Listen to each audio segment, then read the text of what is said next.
kaninyong tanan, no? Ay, kila pa ako.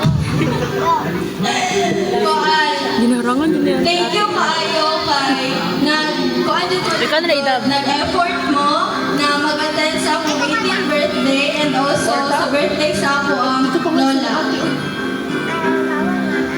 Kuan. Ako maingon na jud daghang salamat.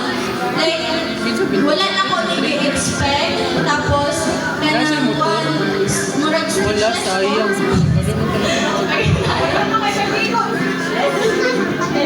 So, I would like to thank my titas and titos.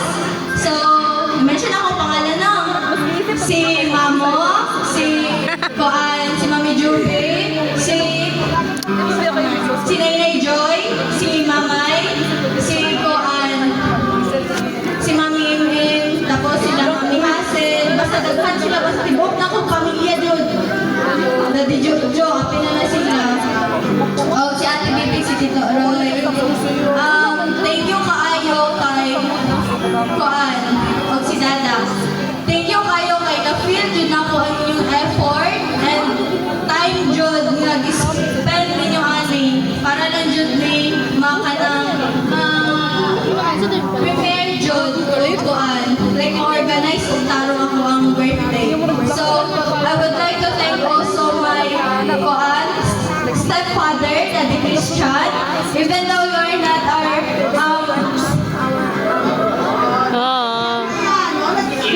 Quick.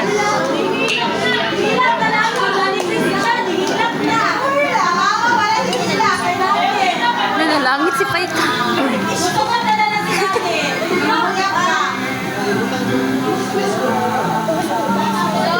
Thank you kayo kay.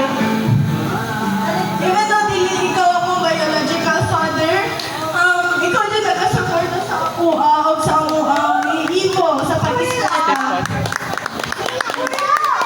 Okay, treat mo as your own children. So, wala din din mo ipabayaan dyan. Kung sa imong pag-treat na, mo po ito imong pag-treat sa mga. Talaga. Thank you kayo, babe. Tapos kay Lola, thank you kay Lakay. Since I was a kid, ikaw dyan ang nagbantay sa ako, kung nagawa na naman yung si Lola. Thank you kay. Ikaw ang nag-mold sa ako, kung sa karon.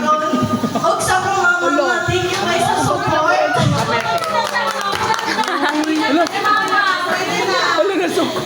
you guys sa support and everything. Thank you sa effort and kanang pananagsa, kanang bili mo dyan kayo, kanang pagado dyan kayo